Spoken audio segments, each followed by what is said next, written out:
Hi everyone, in front of me I've got HONOR X70i, and let me share with you how to reset all settings on this device.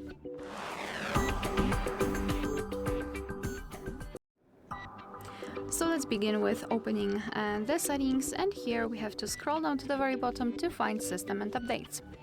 Then let's enter Reset and tap on Reset All Settings at the top. So as you can see here, we've got of course the information what kind of data your device will reset. So all of your documents will be saved, let's say. All we will remove is the no-work settings, for example, fingerprints, face data recognition, and lock screen password. So let's tap on Reset All Settings. Be aware because this operation cannot be undone, so let's tap on Reset All Settings and simply wait until this operation will be finished. As you can see, we just got back to the home page, okay?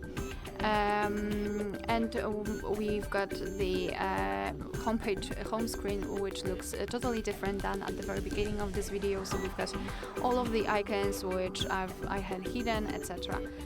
So basically it means that we just successfully reset all settings on this device. Alright, so that will be all. Thank you so much for watching. Please hit the subscribe button and leave the thumbs up.